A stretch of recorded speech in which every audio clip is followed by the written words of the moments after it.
রাজধানীতে গতকাল রাত থেকে শুরু হয়েছে ভারী বৃষ্টি। মধ্যরাত থেকে শুরু হওয়া অবিরাম বৃষ্টি আজ সোমবার সকালেও থামেনি। বৃষ্টির সঙ্গে ছিল বজ্রপাতও। মুষলধারে হওয়া এই বৃষ্টিতে রাজধানীর বিভিন্ন সড়কে পানি জমেছে, ফলে সড়কে আটকে আছে গণপরিবহন। এতে সাত সকালেও ঘর থেকে কাজে বের হওয়া লোকজন পড়েছেন ভোগান্তিতে। সকাল 7:30টার দিকে রাজধানীর বিভিন্ন এলাকার রাস্তার পানি জমতে দেখা গেছে। কোথাও ছিল হাঁটু পানি, কোথাও কোমর সমান। আবহাওয়া অধিদপ্তর জানিয়েছে, গতকাল রোববার দিবাগত রাত 12টা থেকে আজ সোমবার সকাল 6টা পর্যন্ত রাজধানীতে 34 মিলিমিটার বৃষ্টি হয়েছে। আজ উত্তর বঙ্গোপসাগরে একটি লঘুচাপ সৃষ্টি হওয়ার কথা। আবহাওয়া অধিদপ্তর এটি এখনও ঘোষণা না করলেও এর প্রভাব ইতোমধ্যে শুরু হয়ে গেছে বলে মনে করছেন অধিদপ্তরের আবহাওয়াবিদরা।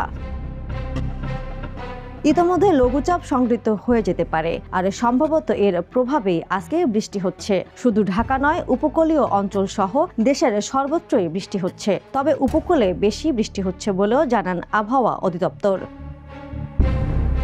এদিকে আজ উত্তর বঙ্গোপসাগরে এবং আগামী পরশু বুধবার পূর্ব বঙ্গোপসাগরে লঘুচাপ সৃষ্টি হওয়ার কথা। 3 দিনের ব্যবধানে দুটি লঘুচাপ সৃষ্টি খুব অস্বাভাবিক না হলেও এর প্রভাবে বিশেষ করে উপকূলীয় অঞ্চলে ঝোড়ো বাতাস ও বৃষ্টি বেড়ে যেতে পারে বলে আবহাওয়া পূর্বাভাসে বলা হয়েছে। আজ থেকে বৃষ্টি বাড়তে পারে বলে আগেই জানিয়েছিল আবহাওয়া অধিদপ্তর।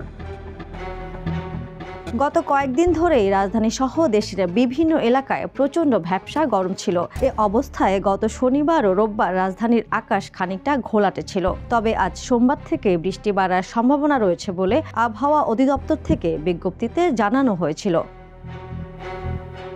Desk report, the news. দেশে দেশে সবার সাথে, দ্য নিউজ।